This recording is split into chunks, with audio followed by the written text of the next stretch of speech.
Good afternoon, everybody. My name is Simon Hamilton. I'm the Chief Executive of Belfast Chamber, and you're all very, very welcome to today's virtual seminar. Belfast Chamber is really pleased to partner with our member, Ardmore, to bring you this virtual seminar focusing on understanding your customer in the post-lockdown world. Joining me on stage to tell us a little bit more about what we can expect to hear this afternoon is Ed from Ardmore. Hi, good afternoon all. As Simon said, to understand why we decided to do this, I suppose it's no real sort of shock that in the last 4 months the world has changed, especially in Northern Ireland. People and businesses have all been affected by the pandemic, so we felt that it was a good time to pull and share information and resources, all in the aim of recovery. But I suppose the other thing is that this is a global business issue, and this is, I think, why we at Ardmore are more poised to do this. We are members of worldwide partners. It's a network, a global network of agencies, 70 agencies across 40 different countries, all just like us, all feeling the same issues, dealing with the same issues, but doing them in different time zones. So I suppose from our perspective, we are sharing that information, we're speaking to them, we're collaborating them. So really what today is about is trying to get a global insights through a local lens, if that makes sense. We've got a fantastic lineup of speakers, and yeah, we're just really excited to get going. Thank you, Ed. As Ed said, over the next hour and a half, you're going to get presentations from experts on trends, on audiences and channels and communications. And then at the end, we'll have a short question and answer session. If you want to submit a question on the basis of anything that you hear throughout today's presentations, you can do so through the chat box function on YouTube Live. It should be to the right-hand side of your screen. Or you can also submit a question on Twitter using the hashtag #ArdmoreLive. But before all of that, we're very privileged to have with us Kate Trotter, founder and head of trends at Insider Trends. Hi, Kate. How are you? Kate is. Isn't it? It is. Kate, it's very good to have you here. You've a great wealth of experience down through the years in helping a range of different brands build world-leading retail ecosystems. You're going to try to answer probably the trickiest question of all in the world at this moment in time, which is what does the future hold for business and particularly for retail? So over to you. Fantastic. Thank you very much. So let me just switch you into my slides. I may need you to shout out when you can see them. Can you see one big slide on the screen? We can. Perfect. Thank you very much. So good afternoon, everyone. It's a pleasure to join you today. I've got 20 minutes to give you a whistle-stop tour of what's going to happen next in retail, what you can do to take advantage of it, and also some quick wins that should move the needle on your sales and profits. So we can get stuck in. I should introduce myself a little bit more though first. So I'm the head of trends at Insider Trends. Everything my company does is about the future of retail. So we deliver research reports to some of the clients on the screen. We deliver innovation programs for others, and we also consult. I've heard that some of you are smaller businesses too, which is why we've put in the quick wins towards the end. But yeah, everything we do is about understanding what's coming next and, more importantly, taking advantage of it. So there are 3 things I want to talk to you about. The first one is where we are, what is going on at the moment. I thought it would be interesting to compare what's happening now with the last financial crisis in living memory. That, of course, is the global financial crisis of 2008. We can look back to some data from UBS where they observed in America, which is quite a good indicator for what's going on in the UK and Ireland as well. They observed that in just 1 year, in 2008, 28,000 stores shut in America. That may pale in comparison to what UBS forecasts will happen next for us now. UBS is saying that over the next 5 years, around 20,000 stores are going to close each and every year. So when we look at that data by itself, it's no wonder that life is difficult for retailers at the moment. But this doesn't look at the whole story. We can actually compare this current forecast to one that was done last spring before anyone knew anything about the coronavirus. And that forecast was actually quite similar to the one that we have at the moment. That forecast said that over a slightly longer period, slightly fewer stores were going to shut. So the learning here is that actually this isn't all COVID's fault. There was a lot of change that the industry was going to have to face. A lot of that is actually due to new technologies and shifts in customer shopping behaviour.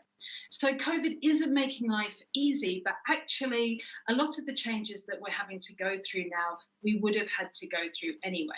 So maybe that's a slightly positive spin on what's happening at this point.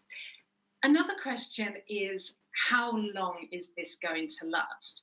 Of course, we've been told by some people that a vaccine is going to be maybe 9 or 18 months away. Lots of smart people are saying that really we only go back to normal or the new normal when there is a vaccine. There's no other way of returning. But the question is, really, when are we going to get a vaccine?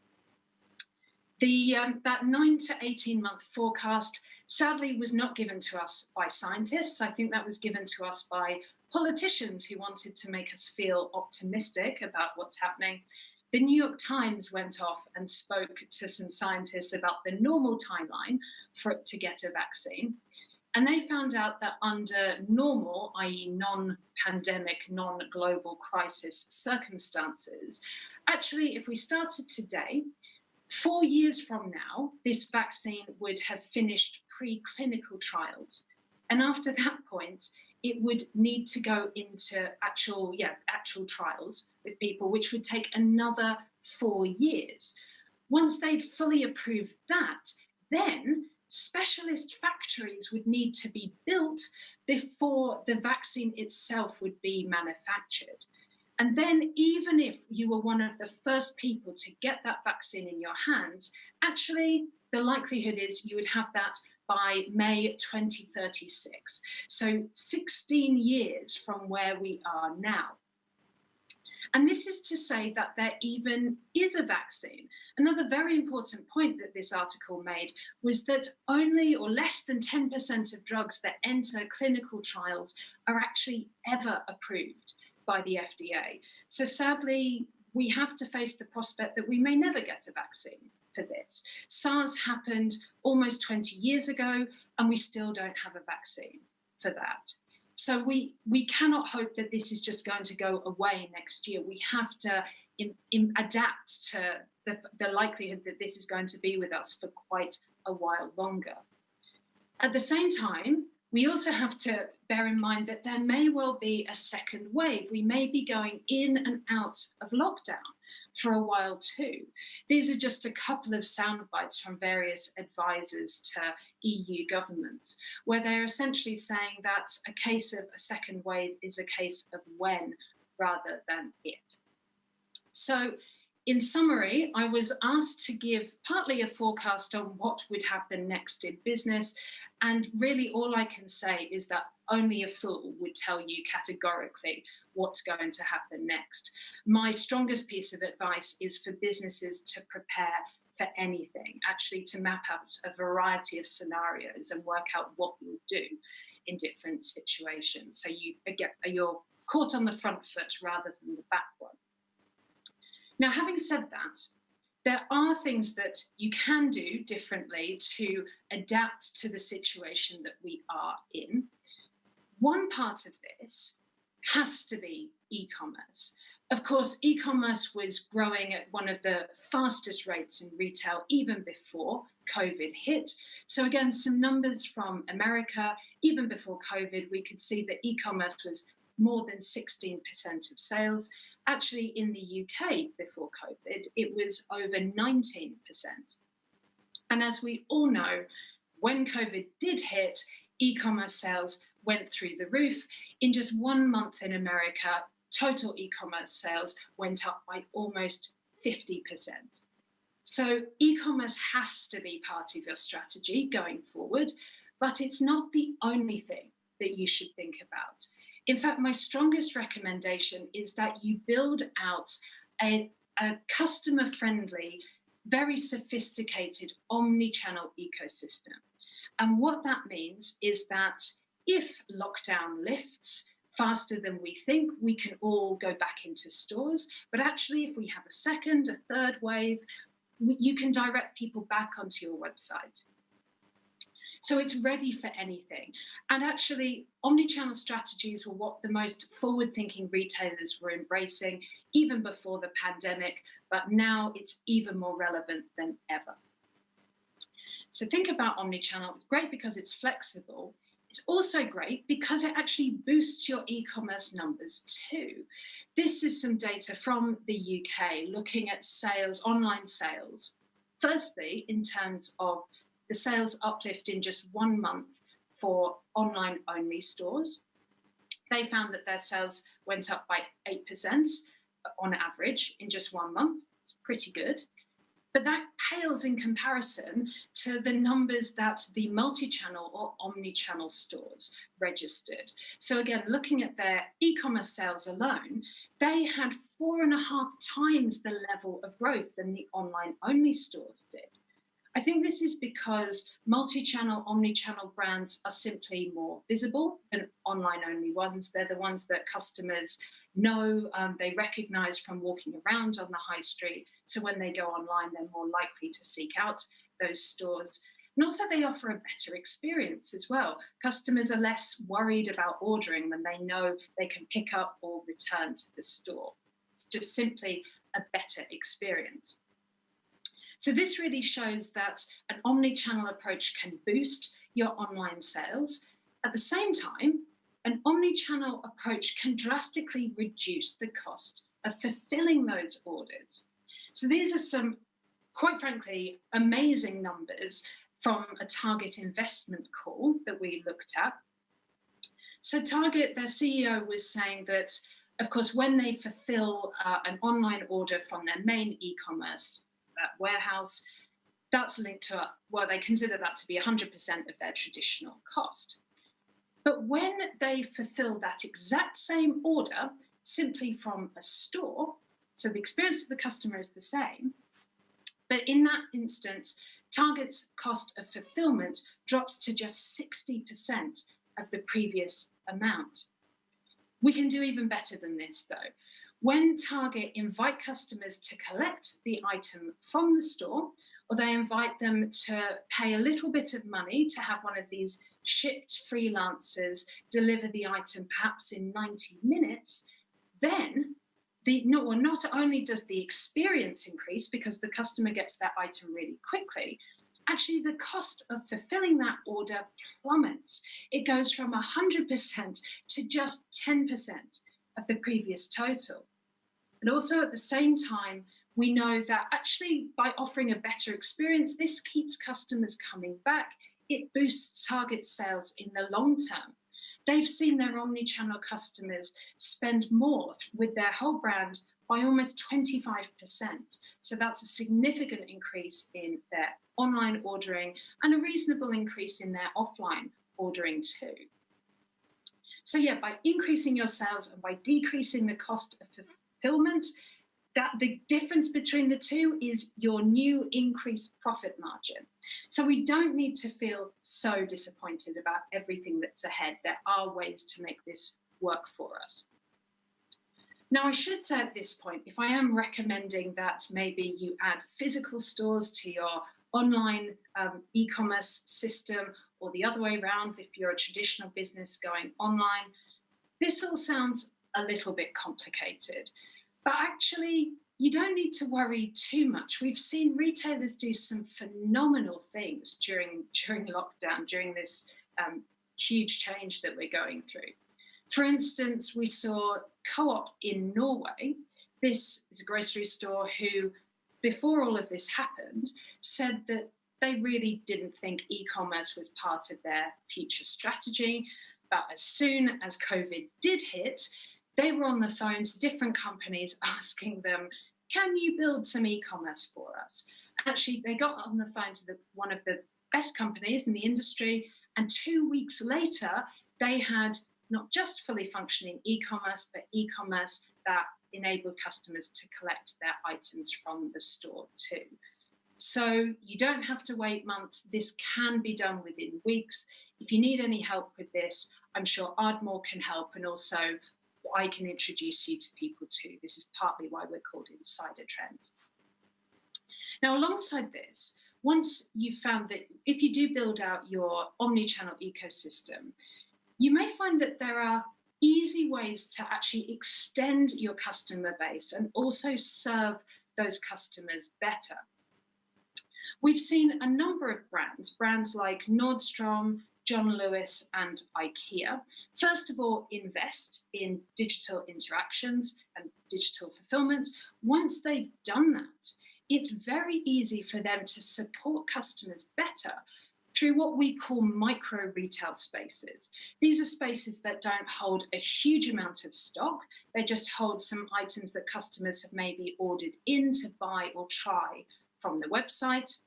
And the store doesn't need to be that big. It just needs to have a small-ish stockroom, a handful of knowledgeable, charming staff, maybe a giant screen to let them see what else is available online, and maybe a fitting room or two. That's about it.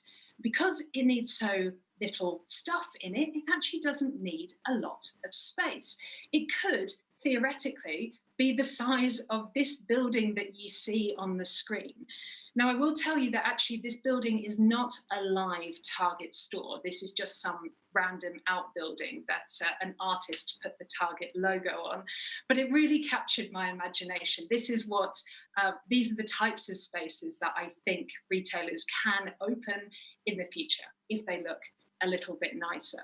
We've also seen that some of the winners during COVID are the brands who have stores within walking distance of their customers. So stores who have, or brands that have neighborhood stores, rather than brands who have all their stores in city centers.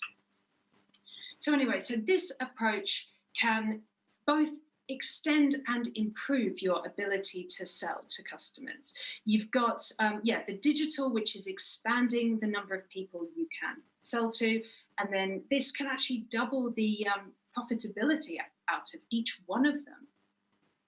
We know from Nordstrom have said that when their customers visit their micro retail spaces, on average, these customers go on to spend 5 times more, and more importantly, that profitability per customer doubles. So imagine what this would do for your business. Not only if you could interact with more people, but get twice the amount of profit out of each one of them. It isn't so hard to do. Now, my last section is about a handful of quick wins, different things that you can implement within a month or so that should altogether really start moving the needle for your business. Now, the first one looks at actually how you view your store. Because, of course, stores simply cannot sell as much as they were before COVID. If we all have to stay 1 meter or 2 meters away from each other, that means that the maximum store capacity can only be 60 or 70% of what it was previously. And that means that smart retailers are not just thinking about using their stores for sales, they're also thinking about using them to acquire customers, to bring them closer, bring them further into their digital ecosystem. And it sounds a little bit random, but digital receipts are actually one of the best ways of doing this. So digital receipts have a very strong benefit for the customer in that if a customer has that receipt on their phone, they are never going to lose a receipt ever again. It gives them a lot of confidence. But at the same time, in order for them to get that receipt, they need to give you their email address. Once they've done that, it's really very easy for them to say, yeah, I'm also interested in other messages, other personalized offers that you've got for me. So Y Receipts is a company that we would recommend you work with if you want to put digital receipts into your business. But some Y Receipts customers have found that when they implement this system, their CRM database has grown by 900% in just 12 months. So you can use the store to connect with customers digitally and then get them buying more from you online. At the same time, you can also understand your customers better through this system. You can see when people are going and buying in the store, when they're going onto your site and buying, you can see what they buy at each point. And this means that you can know more about them, you can get better insights about what's going on. You can also personalize your messages better. More data means more ways to personalize, a more sophisticated marketing message that can be sent out to each individual customer. And the Boston Consulting Group have said that the brands who are offering good levels of personalization are growing 2 to 3 times faster than the companies who aren't at the moment. Now, our second quick win looks at posting stock inventory online. And this relates to the fact that when a customer considers coming to visit you, they're essentially investing more time than they would before. And they're also risking their health, or potentially risking their health as well. So smart brands are reassuring customers, making it easier, giving them more compelling reasons to leave the house, simply by telling them that the products they want to buy are actually in stock before they leave the house. So Near Street is the company we'd recommend for this. Their system costs a few £100s. It will keep track of all the inventory in your store. And not only will it be posted live onto your website, it will also be posted onto Google search listings too. So you can really make customers feel a lot more comfortable about visiting you and encourage more repeat visits.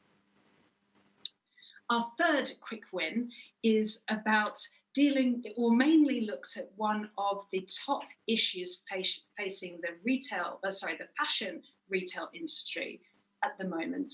That big issue is the fact that they have a lot of surplus stock. They bought a lot of items that they thought they could sell through the spring and the summer. And of course, they weren't totally able to do that. Now, some brands, of course, are just marking everything down. They're offering it to everyone. They're hoping they shift enough things. Smart brands are looking at the specific items they've got. They're looking at the specific customers in their database and their past purchases, and they're sending out personalized messages and offers to each one of those customers. So basically, better matching supply to demand. If you want to do this, we'd recommend Kick Dynamic. Some of their customers have seen that by personalizing the messages, their sales through the messages have gone up by 44%. And also the visits to their website, again, promoted through this system, have gone up by 4%. So that's not a remarkable number by itself, but when we put it alongside some of these other quick wins, you should quickly find that this will make a difference to your business. Now, we can also change our view on, or our current understanding of, what e-commerce is. Of course, we all think of e-commerce as being this dry, flat, silent, catalogue-based experience. But brands like John Lewis are winning big by realizing that actually they can connect with customers in much the same way as they were in store. Of course, John Lewis are having their video consultations and personal shopping sessions with customers. If you want to offer a similar system, Bambuser is a fantastic company that makes that really easy to do. But one solution that's lesser known, perhaps, is a widget, let's say, called Hero. The Hero widget joins up the online and in-store experience. So the easiest way to understand this is to imagine that you are a customer on the website, you're interested in a product, but there's a few questions that you want answered before you're ready to buy.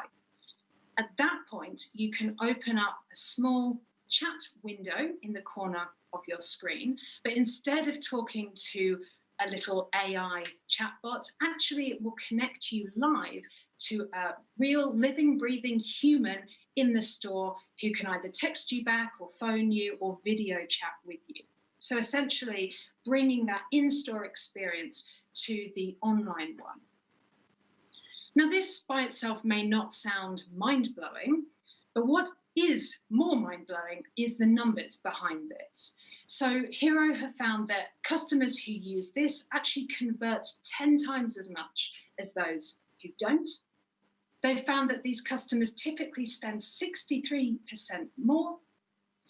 They're 50% more likely to keep their purchases simply because they've got more information. So that will lower the retailer's operating costs and lower their need to handle returns. And beyond that, these customers are 3 times more likely to visit the store. I think this is simply because this is a better customer experience. By impressing customers, you're more likely to have them return to you, either online or in store. And our last quick win is something I'm sure you've all heard of, but you may not quite be aware of the benefits of this. These are payment by installment companies. We're very used to seeing businesses like Klarna and Afterpay offer these services when we go online. What some people don't know is that we can actually offer these services to customers in store too. So the beauty of this is that these services will pay you in full upfront at the time of the transaction. So you're not taking the risk, they take all the risk, and then they split the payment to, from the customer to them over 3 months, perhaps. And so Klarna in particular have seen that by making payment easier, by lowering the financial impact of buying something, they've actually increased their mobile conversion by up to 68%, or 64% for the brands who use this. They can increase their order values by 68%, and these brands are also seeing purchase frequency increase by up to 20%. So of course, all of that compounds as well. And again, you can start feeling a bit more optimistic about the future. So that is really all I've got time for, I'm afraid, but just some final headline reminders of what we talked about, that no one knows what's going to happen next. So really the best thing to do is to set up this flexible, future-proof, omni-channel ecosystem. And the good news in this is that actually this is something that your business probably needed to do anyway. But now, of course, your team probably really feels the urgency for this, so you can actually get it done faster and better than you would have before. And also there's a load of businesses out there who can make this transition much easier for you. So if you need any more help with this, we'll circulate the slides, we'll circulate the names of the businesses that I've covered, but also Ardmore are experts in e-commerce. They will very happily help you. And if you need any other tips, I am here to help you too. You can see my contact details here. Just drop me a line. We all need to help each other at the moment. So I wish you the very best of luck, and maybe I'll talk to some of you soon. Thank you. Kate, thank you very much. That was superb. Kate's going to be with us later for the question and answer session, and I'm sure there's a lot of what you've said, Kate, that will spark a lot of interest and maybe a few questions as well. So we've already heard about how after 3 months of stores being closed, and that lockdown has really transformed how consumers have behaved over that period. Joining us now to tell us a little bit more about exactly what has changed and crucially whether it is permanent or not is Ardmore's Planning Director, Ed Henderson. Ed. Thanks, Simon. Good afternoon, everyone, and thanks for joining us today. You're all very welcome. So today, what I want to talk about, as Simon said, is about audience transformation. And by that, what I mean is how people's behaviours have changed as a result of the pandemic, and why it's fairly important for businesses to focus on this specific area going into a fairly uncertain future. Now, before I get into it all, remember, if you have any questions or anything you want to raise today, if you could please tweet us with the hashtag #ArdmoreLive. We'll answer as many as we can in the Q&A session at the end or over the next coming days. So I want to talk about audiences, and the reason for that is I'm the planning director here at Ardmore, and my role here is very much about people. So working with our clients to understand their customers or reaching new customers through fairly constant research and insight. And those researched insights inform and fuel our advertising campaigns to really, really connect with people that we're trying to talk to. So I want to talk about people today. But first, I want to talk about change and I suppose the consequence of change. Kate touched on, I suppose, the sort of the media publicity of all of this. So for a bit of context, it's been widely documented that, we've all read about it, as, especially as business owners and stakeholders, you're experiencing the change firsthand. The problem with the vast number of articles, opinions, and perspectives on this change is that you have a lot of people with a lot to say, and some of it for you will be relevant, but some of it perhaps not so relevant. And the challenge for any given business is knowing what to distill from all of this, so you can tailor a future-proof strategy going forwards. You need to know what's going to work for your business and your unique set of circumstances. And that is why I believe the most reliable source of information to learn from is actually your customers themselves. And that's what I want to talk about today. And with that in mind, what I want to talk about is two key things.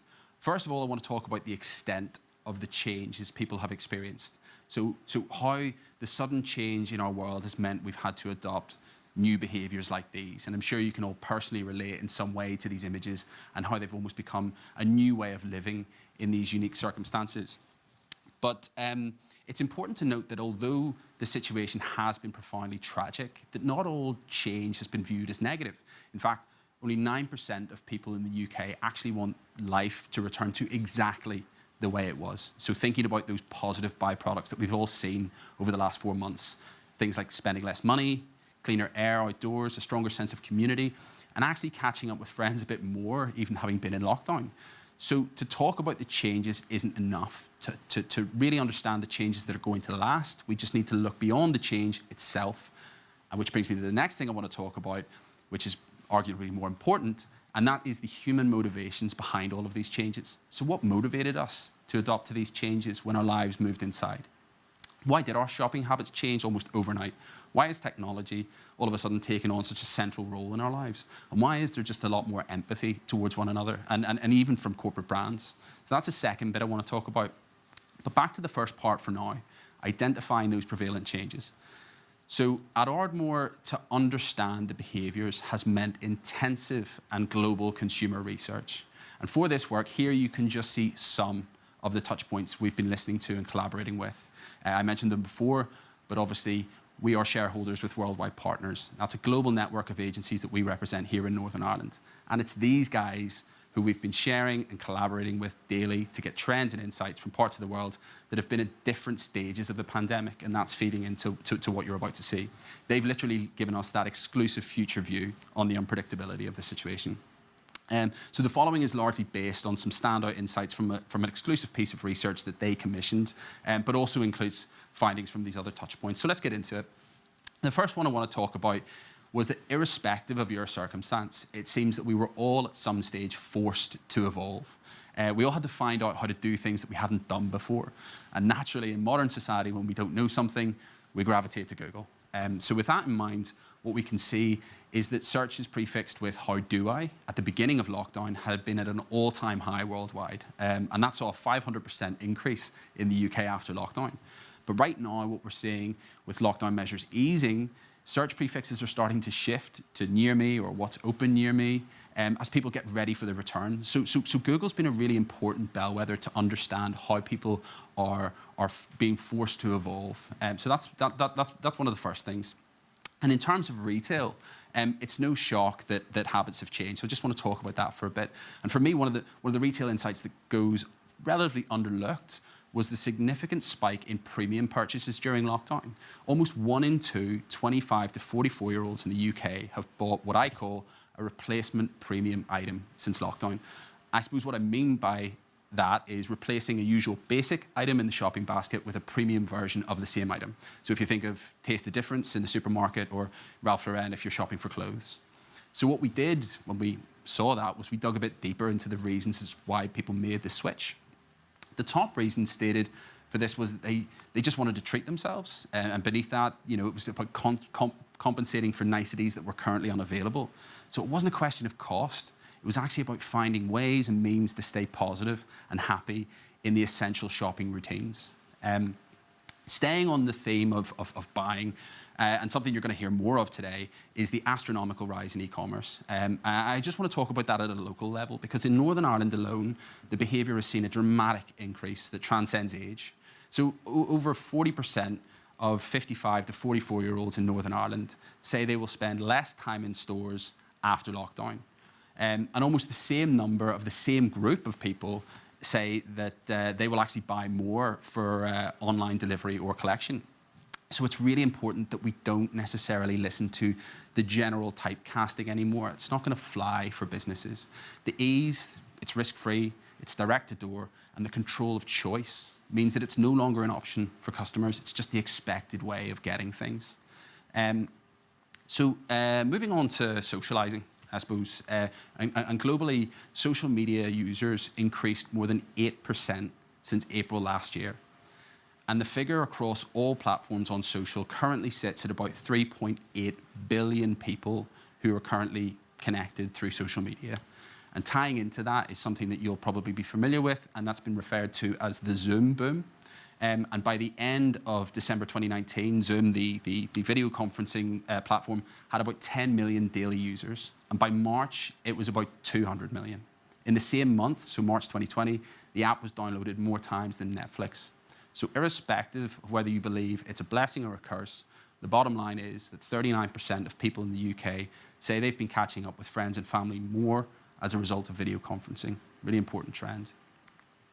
And then moving on, this is around how, I suppose, immersive technologies brought the outside inside for an awful lot of people around the world. So as schools and concerts and museums and landmarks closed up and people sort of moved inside, they turned to getting their dose of education, their dose of culture from virtual experiences. And examples of this are live concerts via Twitch, personal training sessions on Instagram Live, and in retail, specifically in the Asia region, loyal customers are being actually invited on to these online spaces for VIP access to new products. So now social media is the obvious manifestation of how customers get this type of information in the online space. And with a forecast that global social media penetration will actually surpass 50% by the end of the year, this has got to point to the trend becoming salient on other sectors. We predict travel and tourism is going to see this virtual experience boost, and more in the retail sector as well. Back to buying, and this is one we can all relate to, which is about when local became global. So when it became to buying local as a behaviour, the first thing that it's important to remember that even prior to the pandemic, we were already seeing a growing trend towards buying locally produced food. The importance of sustainable practice, ingredients, and in many cases, less food miles were all positives to buying local. The current situation has just exacerbated it. And as it stands in the UK today, 6 in 10 people are making a concentrated effort to support and buy local since lockdown. But this has been as much of a consumer push to all those benefits as a brand pull.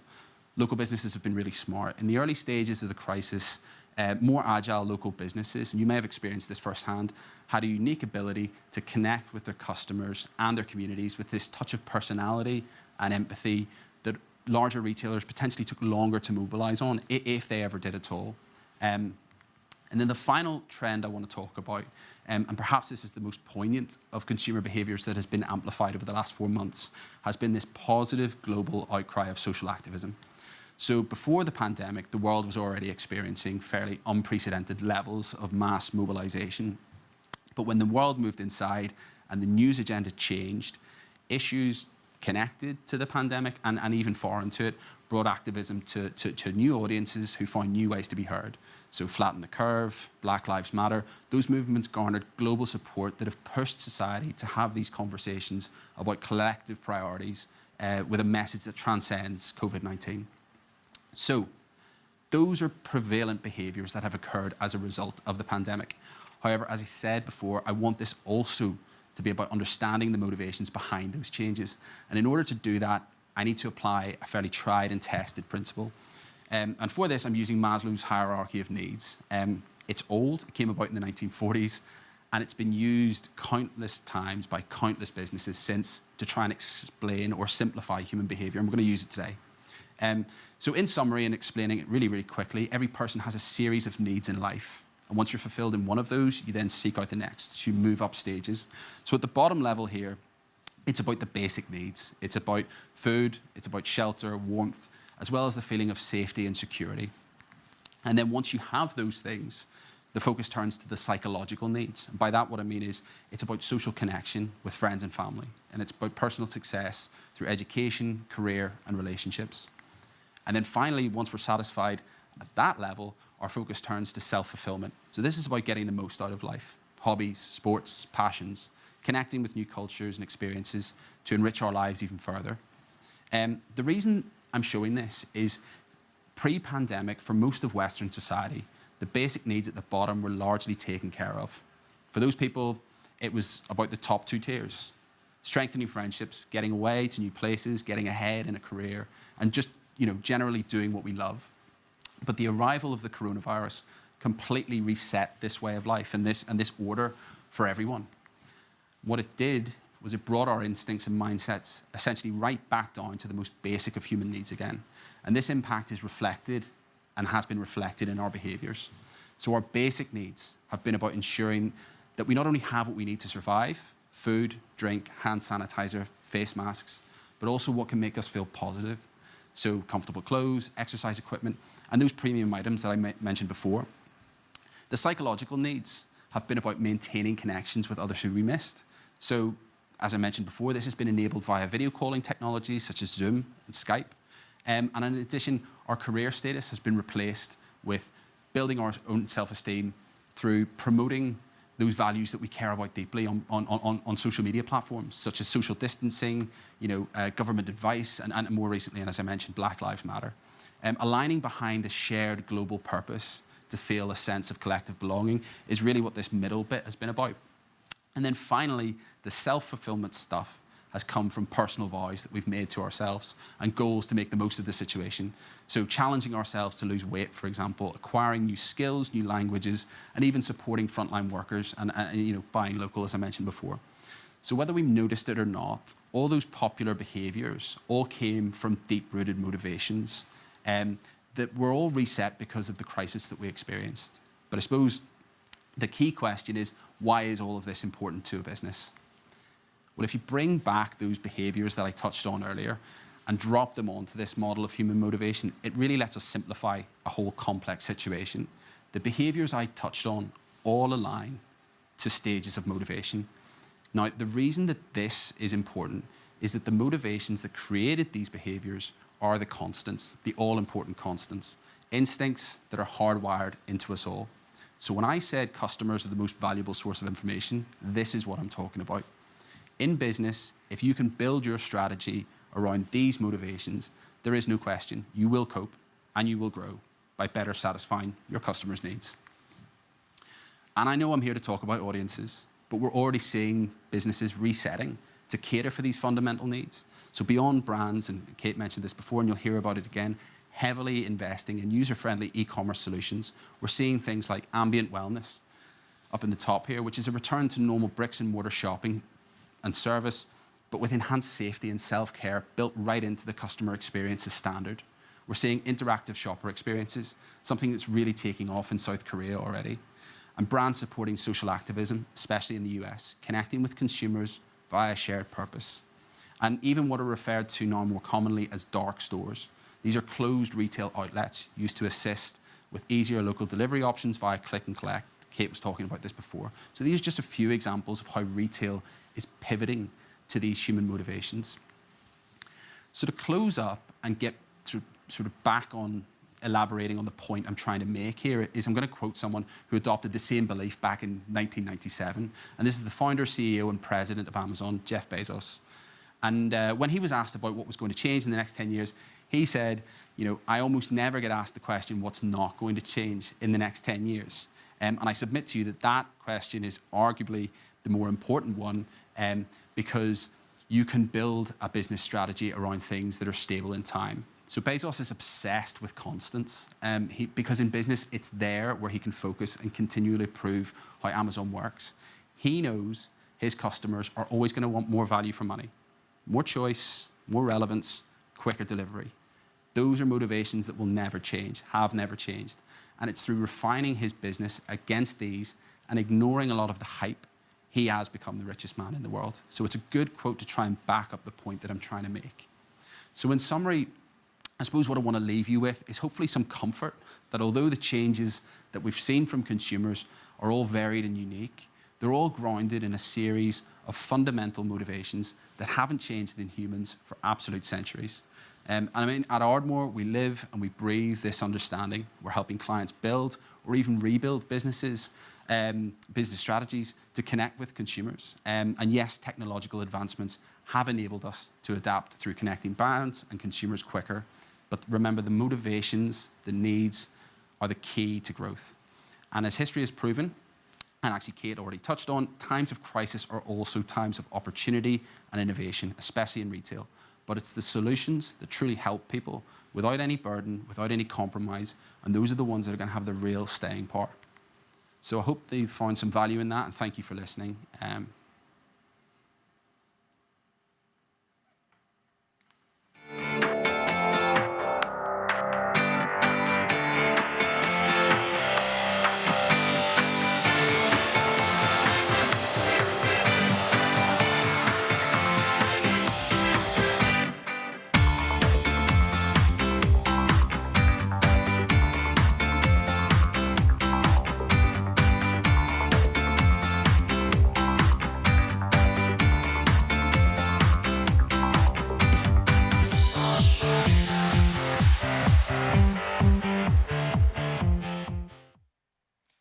We've heard a lot already about using channels to target your audience.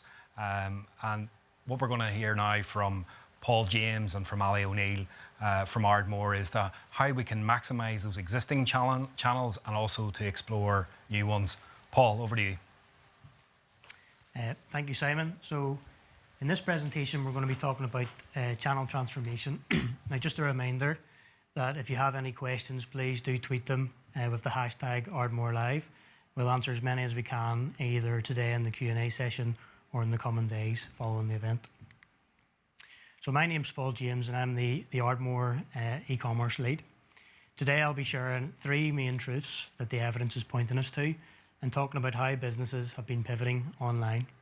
I'm also joined, as Simon says, by our senior media manager, Ali O'Neill, who a little bit later is going to explore how you can best reach your audience right now.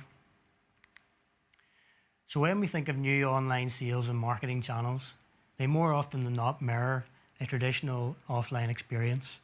For example, talk shows and Facebook, reality TV and Instagram stories, yellow pages and Google, and of course physical shops and online shops, and telephones and the dreaded Zoom or team calls.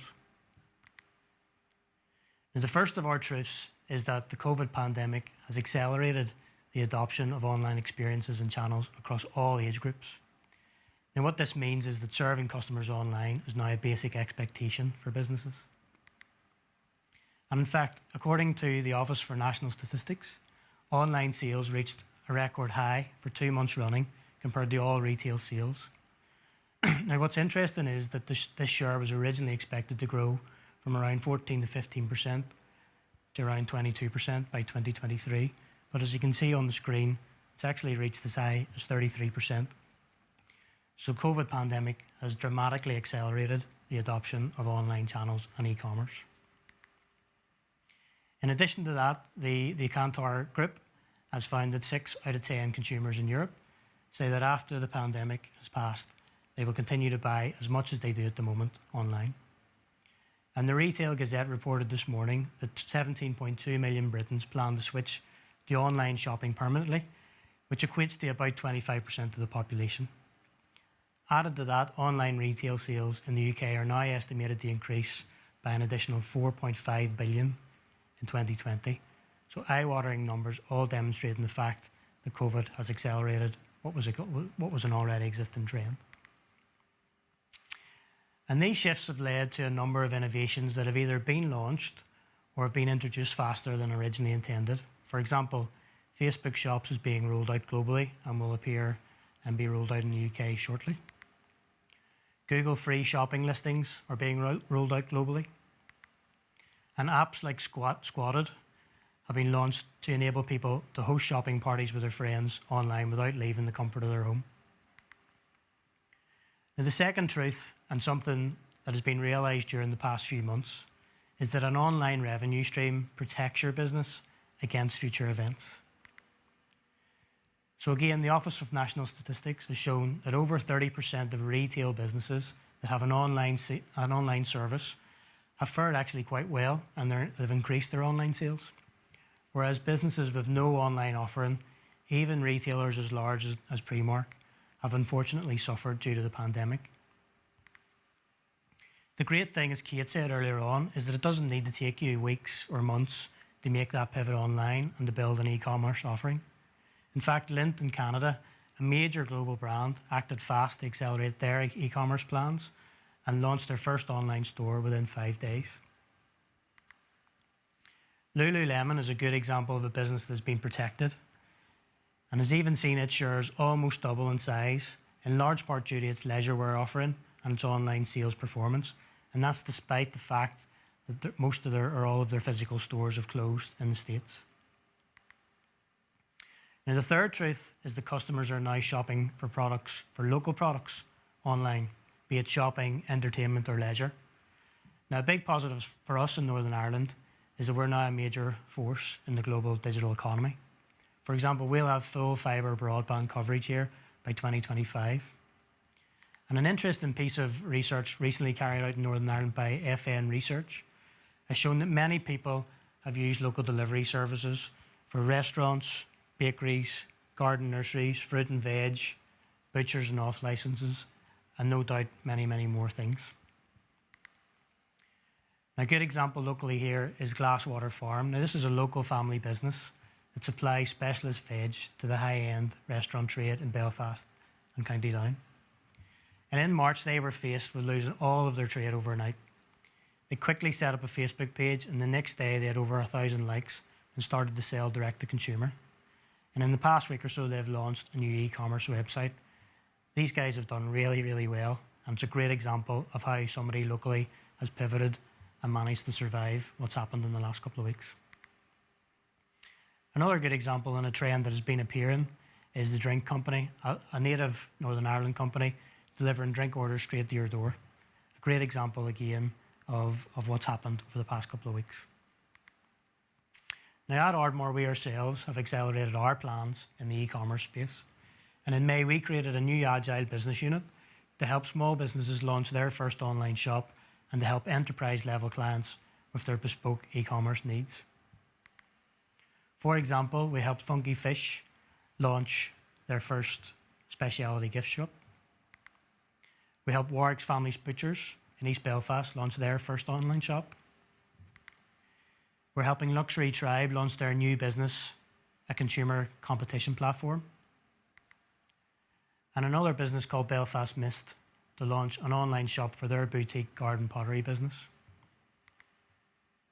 Now, it's not just about e-commerce stores.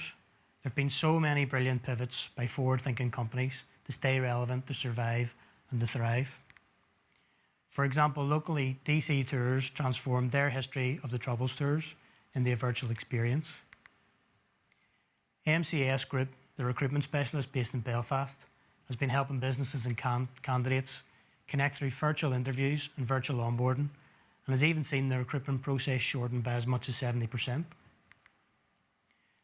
SAM launched their virtual beauty consultant offering, a concept that we've been working with our clients as well.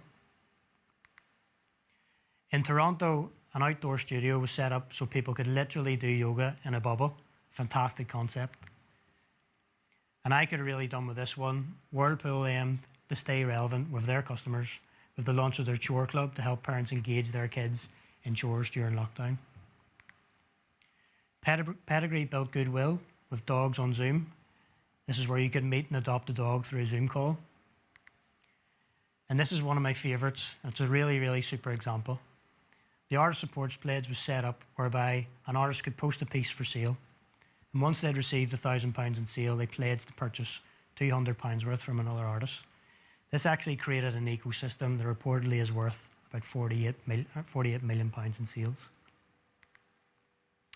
So whatever your business, think about this. Think about how you can enhance your online offering to protect your business, to grow your business, and to future-proof your business. That's all from me for today, and I'll hand you over in a few short seconds to Ali to finish our section.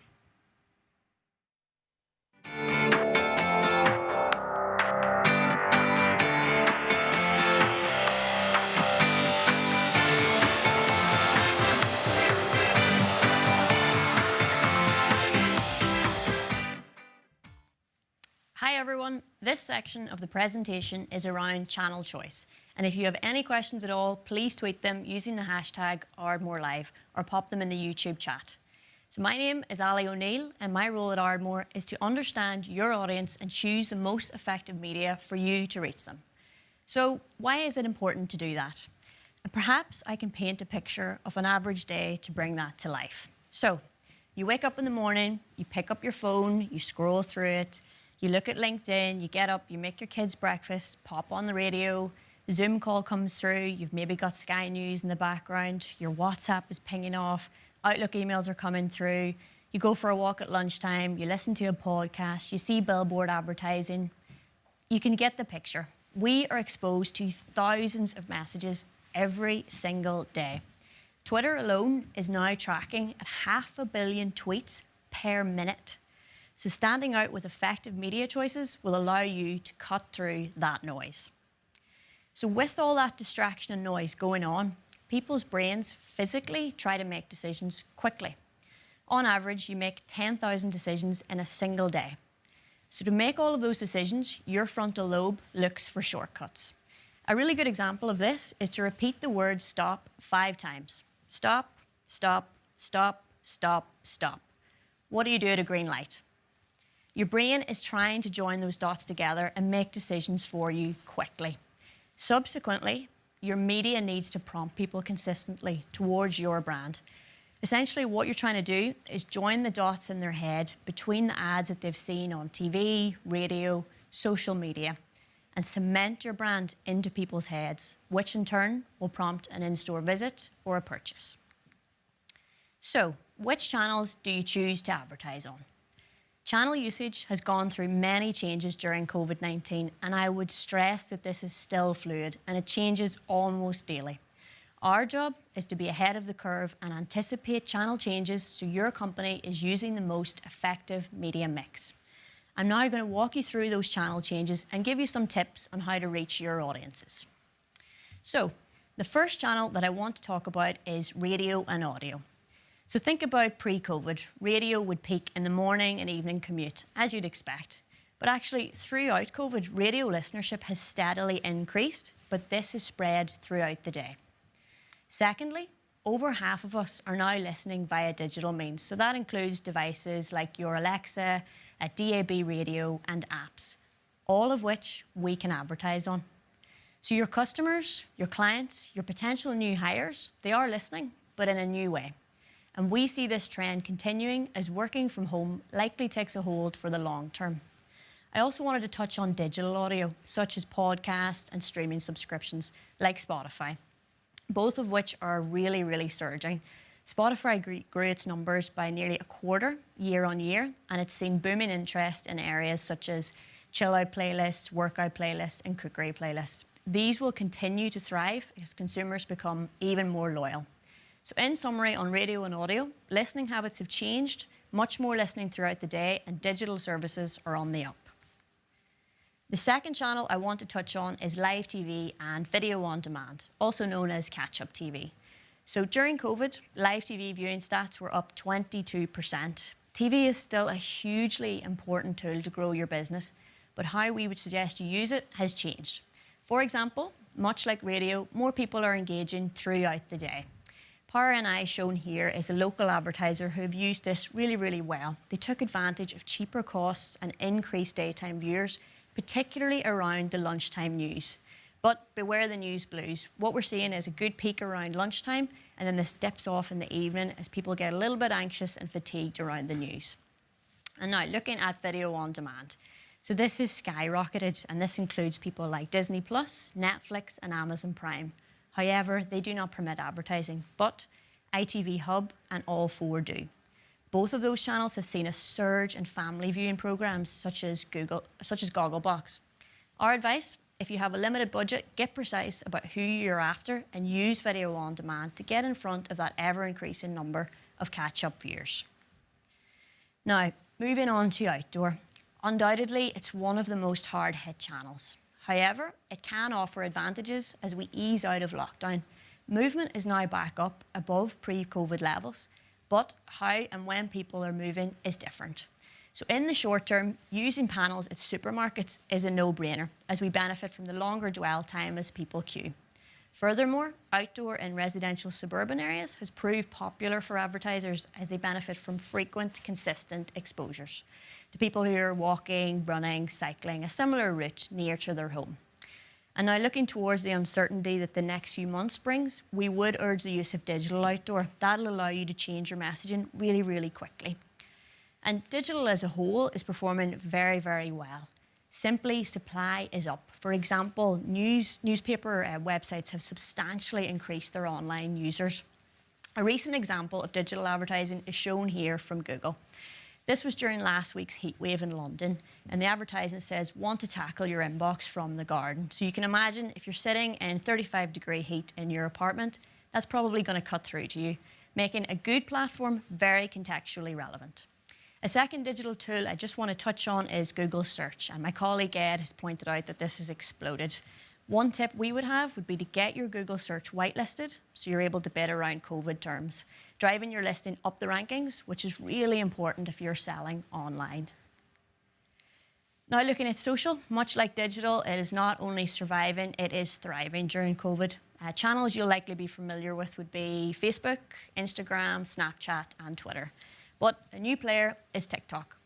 Now, we completely understand adding a new channel in can seem a little bit daunting and frankly overwhelming. However, not acting will allow other brands to steam ahead and nip at your client base. Now, TikTok has had some bad press very recently around privacy concerns, but it is still enjoying huge growth with currently over 10 million users in the UK. But what was really interesting to me is the developing age demographics. 80% of users are over 18. So depending on your service, this would be a strong arena to target a graduate audience, perhaps in terms of recruitment, fashion, or e-commerce. We work very closely with the TikTok team, and we can provide easy to follow information on this platform if your brand would like to explore it. So, in summary, look really closely at your audience and join the dots for them. The traditional channels such as radio, TV, and outdoor, they have advantages, but they need to be tweaked to fit the post-COVID world and what might be coming next. Social and digital, thriving. Make sure your brand is making the most of these channels. To sum up, change and adapt. Consumer behaviour has changed. So media choices need to be adapted for your company to keep growing. Thank you very much for watching today. Please don't hesitate to get in touch via LinkedIn or using the contact details on screen. I'm now going to hand over to my colleague Paul for a really exciting presentation on creativity. Thank you.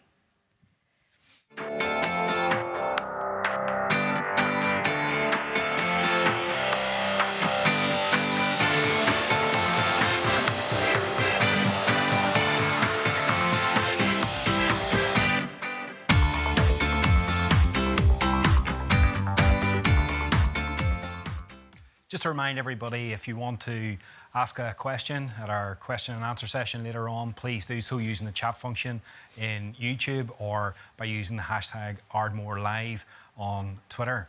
Now, as much as lots of things we've talked about already have showed that life has changed as a result of COVID-19 and the lockdown restrictions, one thing that remains almost like a constant is the challenge in reaching your customers. To talk to us about that and to explain how we might be able to do that in this post-lockdown world, Paul Bowen, the Creative Director of Ardmore, is going to talk to us about that communications challenge. Paul. Thank you, Simon.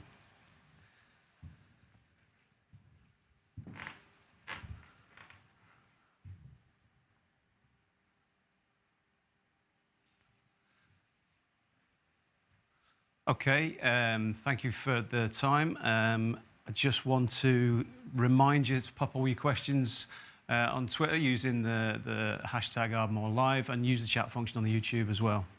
So my name is Paul Bowen. I'm Creative Director with Ardmore Advertising. First thing I want to talk about is, I'm just having an issue with my slides there, apologies. The first thing I want to talk about is, what place has creativity in everything that we're talking about here today. How we're going to deliver all of these things, and it's predominantly around the tone of those things. It was one of the most encouraging things for myself personally to see that, even before lockdown had began, creativity was the first thing that we all turned to, and then as lockdown kicked in, we really started to get creative and learning instruments and gardening, baking dough bread apparently, and learning another language, as that clearly says there. And then if people were not contributing to creativity, they were looking for it as well. And we all wake up at night with a Netflix bomb in our head, family quizzes, live streaming concerts, and TikTok as well, as a couple of the guys have already spoken about. So we shouldn't be afraid to be creative. It's about the right tone, and that's the main thing that I want to talk to you about today. So who has done this really, really well? I've picked a few examples here. They're specifically, I've made sure that they're not all advertising examples. I wanted you to see the different behaviours in which people can address these issues that we're facing. And first up is Maltesers. It is an advertisement, and I'm just going to play this for you now. I'm going on my first ever video date in an hour. Oh, wait, in that room? What's wrong with this room? That plant screams I haven't had sex for years. It's lying. I'm going to change it. Oh, now we know why. I can't believe you were talking to us in your knickers. They're my date knickers. Sorry, what? We can't hear you over the plant screaming about your massive saggy pants. Actually, they are very tight, massive pants. So, they came out and released a statement and said, now is not the time for sales metrics. They decided that to get through this period, they would maintain their naughty tone, but relate to their audience in a manner that, as you see, it's through the Zoom chat, we're all associated with it, but also that is their specific audience, the demographic that they communicate to, and relating to the environment that they find themselves in with the first ever virtual date. And also, what was kind of a bit of a taboo at the start of this was to make people smile. People weren't sure if it was okay to make people smile as we moved through this. So it wasn't about hard sales, it was about association. They're taking the long-term view on marketing through the coronavirus, which, as you know, will endear you to a brand or endear their audience to a brand. The second one I want to take you through is Paddy Power Darts from Home, and I'm just going to play this a minute long or so.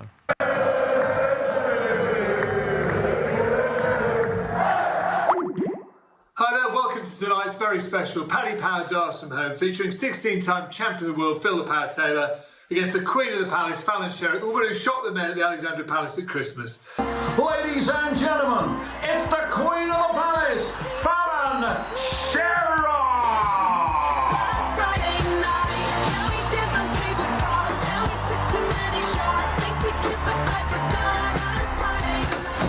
Ladies and gentlemen, the record-breaking, history-making, 16 times the champion of the world,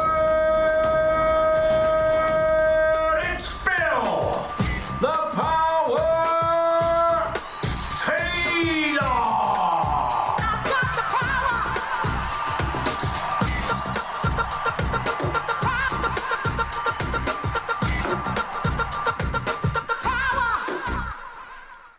Hey, remembered the lot. Brilliant. So, Paddy Power, obviously an example of an e-commerce business, but the source of everything that they talk about or deal in e-commerce had been removed from them. Sports stopped. And as a bookmaker, that's possibly the biggest problem that you could have. So they had an issue in how they stayed front of mind with their audience. And the way they did it was just to bring sport back to them. And they created their own platform. So this wasn't an advertisement at all. That was an edit of a 38-minute film. This was about programming. They decided to solve this by giving people what they'd been missing all this time and doing it in a very personal way. You got to see some of the dart players' homes. Clearly, darts doesn't pay very well considering the hallway that the lady was playing in there. But they gave the audience exactly what it was that they were wanting. And, you know, it's something that, again, as they come out of this, the audience are going to remember that was their only sports respite that they got through that period. And up next, and really, really recent as the weekend, and again, not advertised in the slightest, but you know, it did come to life through digital channels, was the BBC Glastonbury coverage. So, you know, again, I've tried to pick instances where this coronavirus that we've found ourselves in, these 100 days that we've found ourselves in, have actually taken away the ability to do what it is that we do. And BBC's Glastonbury delivery is always, you know, it's a high point of the year, but they took something that was going to disappoint the 200,000 people that attend the thing, but also it's over 50 million viewers that watch this on TV and across the digital platforms.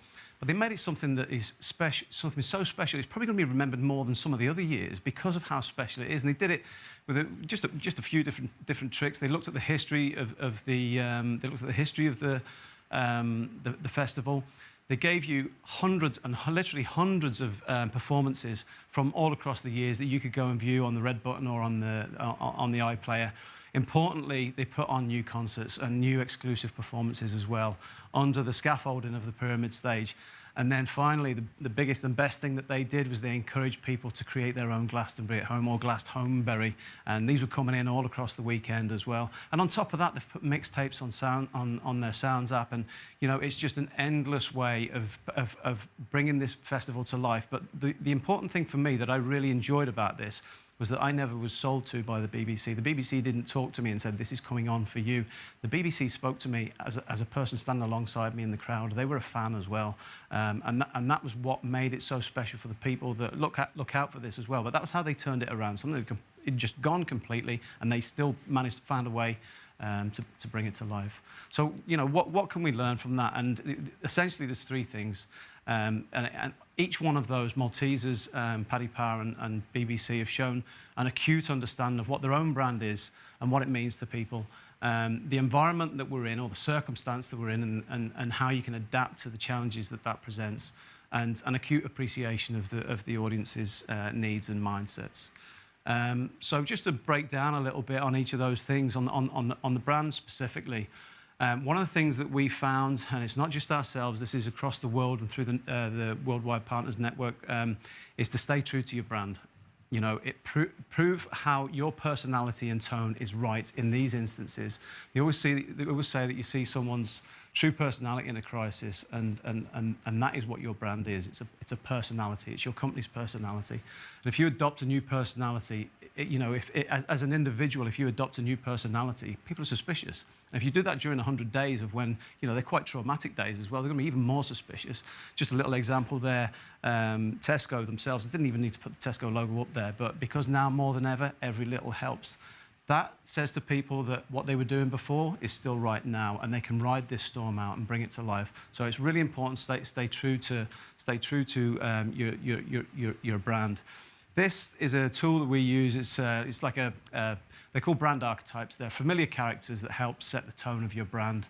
If you take a look at these things, you should be able to see your own brand in there. And we've also, you'd be well aware of us adopting a brand archetype so that your business talks in a certain way.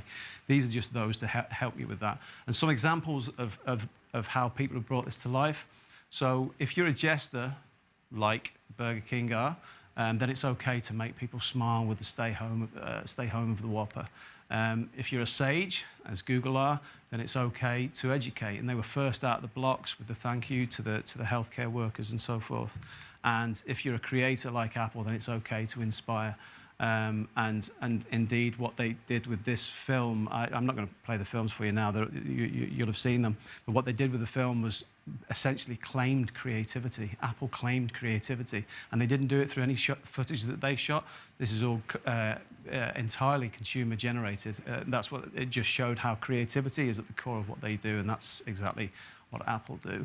But make sure what you say is said at the right time. This came across as insensitive and crass from KFC. It was purely bad timing, but finger-licking good at a time when we were told not even to be shaking hands with people didn't come across right. Bad timing, as I say, but you've got to be careful of these little pitfalls. So just on the environment side of it, it's not just the environment, it's a circumstance that the world finds itself in as well. But it's essentially, I know this is a global pandemic, but it's being reactive to these things as we go through life. And it's not necessarily what's relevant to the world, but also to the environment that your audience specifically find themselves in. So just want to poke a little into the environment there. So you've always got to be conscious. You don't necessarily need to act on it, but just always be aware of it. It's not brain science. Nike lead the way in this, and of course can afford to, but they don't advertise sneakers. They share beliefs now, and so we've got Black Lives Matter there, and obviously the reaction to the COVID-19. It's okay for them to do that. They've established the position that they're able to do that. They started out as a challenger brands. Now they lead the way by sharing their beliefs. But when it comes down to a granular level for us, we just got to act accordingly, or don't. And we've got to not to be seen to be opportunistic. I mean, a lot of what we are talking about here is looking at the opportunities, but you can't be seen to be opportunistic. And also, you've got to be aware of the topical, the cultural, and the relevant, and you've got to be aware of when you should react on it. Of course, the tone at the moment that we're all very aware of as we move through lockdown, out of lockdown, into post-lockdown, is that we've got to be responsible. And then finally, onto the audience themselves.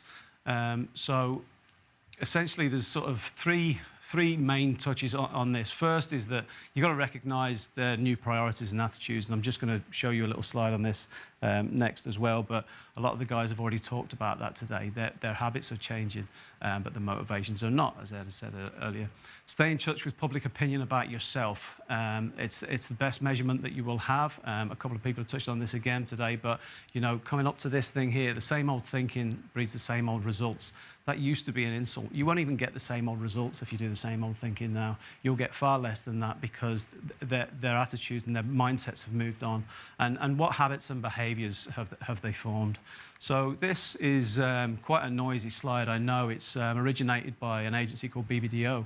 And essentially, it's the needs and mindsets that as we move out of lockdown and we move into a post-lockdown era, these are the things that we're bringing with us, there's a host of needs and mindsets that people are experiencing during as they come out of lockdown. Negatives that brands and businesses can offer a solution for, like cabin fever and boredom and anxiety, alongside old needs that they've missed, like friends, family, freedom, and secure finances.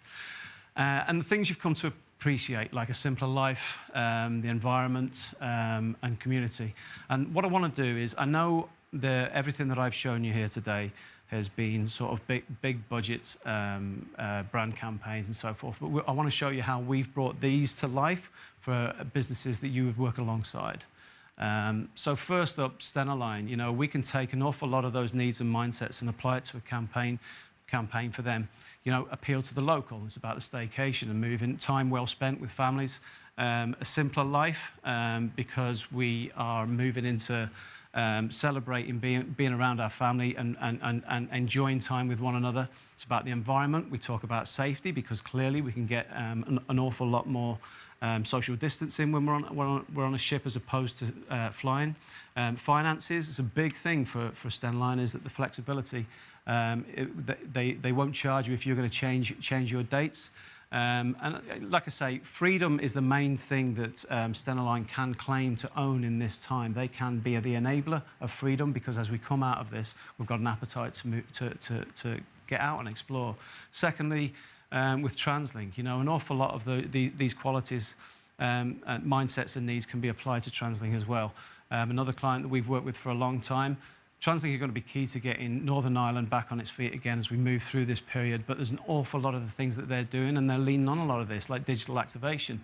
Digital activation means that you can buy your tickets online, you buy them on your app. It's all contactless, but again, about giving back. So they did that in the early stages with the free travel for NHS. All these things you can start to apply, and you can start to fuel ideas and creative thinking that can spark an association between the brand and the audience. Lidl, we were, I think, the first agency in Northern Ireland to go out and film live footage, and we did this, and we brought this to life. This is essentially a family that are facing the same struggles as the rest of us are, but they're succeeding because of Lidl. They're being able to spend time well, and the whole thing is about savings. It's all about savings, but it's also about family time as well. It's another campaign that's doing phenomenally well. 10% increase in market share, largest increase across that sector, just recorded, I think, Monday past. So doing really well in Northern Ireland. And finally, Visit Belfast. A lot of you will, I know an awful lot of the chamber members are well aware of what's going on there, but Visit Belfast, they've got an awful lot of the qualities that we can bring to this now. Obviously time well spent, relieving the boredom and the cabin fever and giving people freedom to get back into the city. But the giving back is really important because, we're a very close a close city that will always reach out and support local businesses, and that's where the giving back will be something that people will be proud to contribute to as well. So yeah, just a few ways in which we've brought it to life. So what I would take from all of that is essentially, by finding a common ground on the behaviours that arise from the circumstances, as in this little bit in the middle there, what we get to do is bring the brand and the audience close together. And if you do that, it's proven that they will remain loyal to you. And it's not that difficult to find a way to do that using these sort of tools that we're looking at. So in summary, what I would say is, it would be easy to look at the negatives in this, but this is a fertile ground and there are endless opportunities here. And I just want to leave you with this last note. Find the insight that makes what you do and say matter to your audience. Okay, that's a lot for me. So after the break, we're going to go and we're going to do some Q&A. So hopefully you've been firing in questions, and I can see quite a few coming in there. So thank you very much.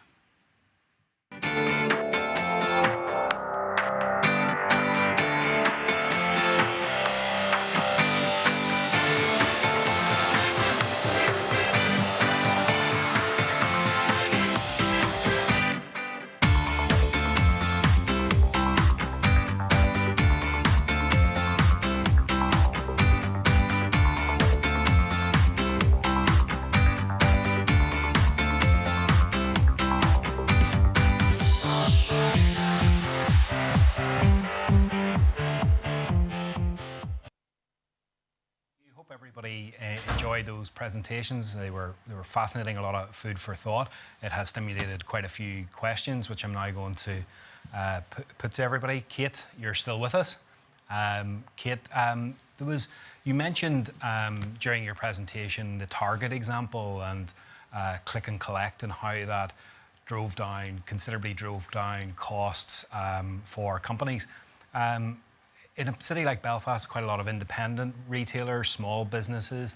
Is there any way in which businesses like that could perhaps collaborate and work together to maximise those click and collect opportunities if they don't have perhaps the capacity to do that themselves?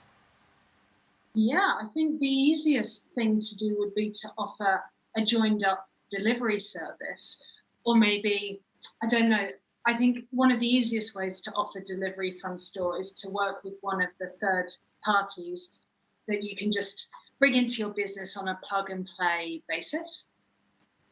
So I would recommend that, but there's no reason why they can't pick up things from multiple stores at the same time. So that seems like a very simple, quick win, in fact, just to get the same person to do multiple pickups. So I'm not sure of a company that specifically offers that, but we can look into that because I think that's a fantastic idea. As soon as you lower the cost of delivery, it really opens up that opportunity. Thanks, Kate. Ed, you ended your presentation with a quote from Jeff Bezos. Yep. Not sure he's everybody's favourite of the month, but he provides a service, put it like that. Yeah. And he talked about what doesn't change over the next 10 years. And you're thinking, what do you think is not going to change over the next period? What's not going to change in the next 10 years? I think, I would sort of default to the same answer, which is customers' wants and needs. It's really, really fashionable to talk about change and things that will change, new tech, And the way I see it is that these are enablers to get us to communicate to new audiences, reach them at a lower cost, or hit them with new creative, new ways, new messages, that type of thing. But at the core, behind all of those platforms and all of those changes, are still the same customers with the same wants and needs. They want cheaper costs, quicker delivery, more options, more range, those types of things. And I think really we're in such uncertain times. It's difficult to think about what is going to remain constant beyond that. But if you look back, that's always been a constant. So yeah, I mean, I think that's really where businesses need to look, focus their attention, and look at their own customers, rather than, a competitor's customers or another sector's customers, their customers that they know and trust. Thanks, Ed. Paul, sorry, I should have thanked Brona Lawler from Belfast City Council for that question. Paul James is in another room so that we're all the proper distance apart here. Paul, we've got a question from Fiona Rooney, which I think is probably best for you. How important will e-commerce be if indeed we get a second wave of the coronavirus? Yeah, thanks, Simon.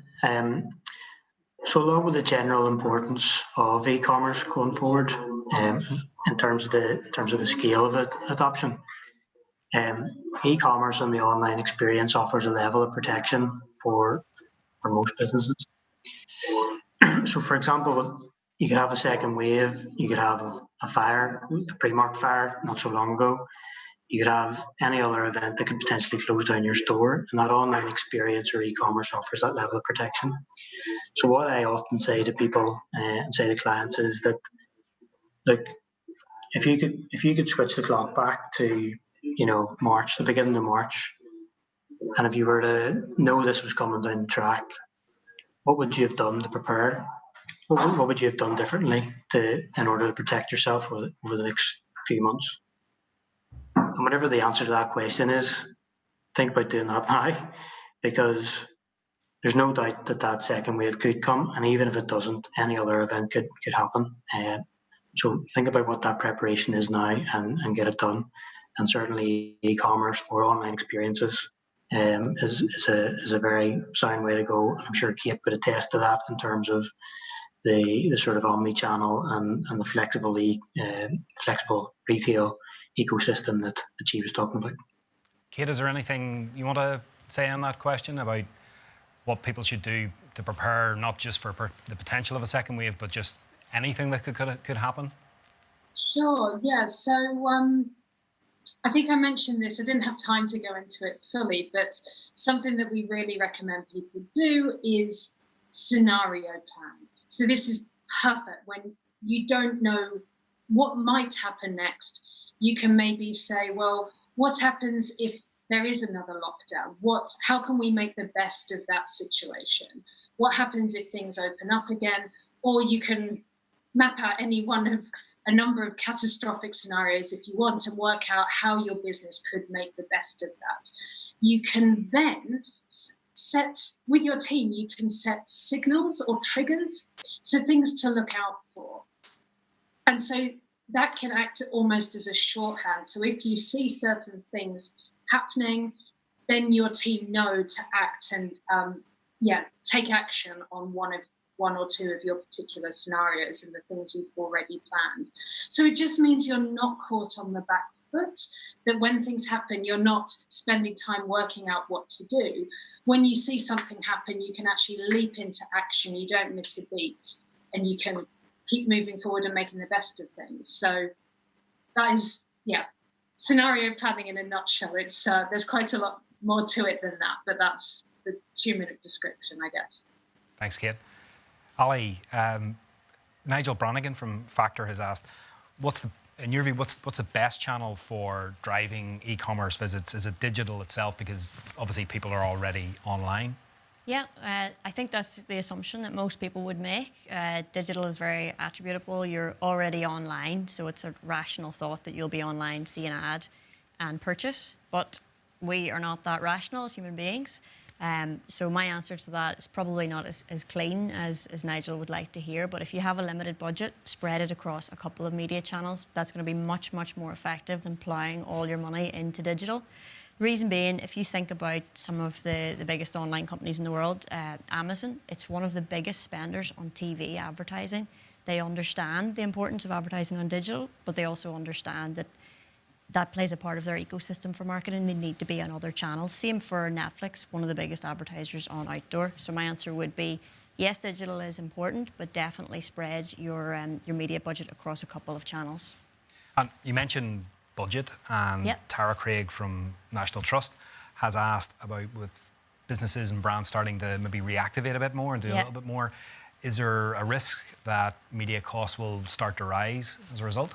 It's a really good thing to be aware of, and maybe ties back what Kate was saying about scenario planning. And with the way that we're working with media at the minute it's supply and demand. So supply is there, the demand is down because marketing budgets are obviously down. So it is a little bit cheaper at the minute. I don't see it going to be more expensive than it was pre-COVID. I do see it going up a little bit in the coming months, but that's something that we can keep an eye on in the agency, and then scenario plan with your budget so you can be quite agile rather than maybe being locked in for 2 years with something that is going to be out of date by the time we get there. Thank you. I think we've time for one last question, one for you, Paul, from Marty Fearon. You showed the Maltesers advert, which used the sort of virtual communication channels that we're all now very familiar with. And Marty has asked, are adverts like that now affordable for smaller businesses? I'm an ideas man. I don't really care about budget. To be honest, you know, that ad is not a Zoom meeting. They've created that. That's actors, and Maltesers have deep pockets. But the truth of the matter is, we're changing the way that the production is happening. I mean, I mentioned a Lidl ad there earlier. We filmed that on iPhones and gimbals, you know, and it's broadcast quality. So it's really good. But I suppose the point I would rather make is that. You know, not even just in creativity, but in any sector, a good idea shouldn't be strangleholded by logistics. And in fact, you know, if you are trying to come up with an idea based on the production platforms that you've got, it's probably not the right idea. You need to find a new way of releasing it, and that's what I think everything has been about here today. Is that it's not the conventional channels that we're all expecting, and that was why I'd kind of showed a broad range of creative and tonal solutions to show that it's not just an advertisement that it requires. It requires a solution of any sort. But, you know, to answer that question, production values, you know, are accepted that they're lower now. And, you know, something like that one, you get an authenticity from it because those people, you see them in real life and you believe them, you know. So, yes, we can do it, but we shouldn't let it worry us either. You know, I hope that's it. Thanks, Paul. That brings us to the end of today's event. It just leaves it to me to say thank you to Ardmore for organising today's event. It's been, from a Belfast Chamber perspective, it's been a real privilege to be able to work with them in the run-up to this event and to deliver it today. Particularly can I thank Kate for her time and for her excellent presentation earlier. And can I also thank the guys here at Niavac for letting us come here, do this, and the quality of the production that they have helped us to make today. So the last people I want to thank are everybody who has tuned in. Thank you for joining us today. We hope you found that useful. There was lots of engagement online. Any questions that we didn't get to in the session, we'll try to answer in the days to come. So thank you everybody for joining in with us today. Hope you enjoyed it. If there's anything anybody wants to follow up, please do so by contacting us at Belfast Chamber or Ardmore. Thank you very much.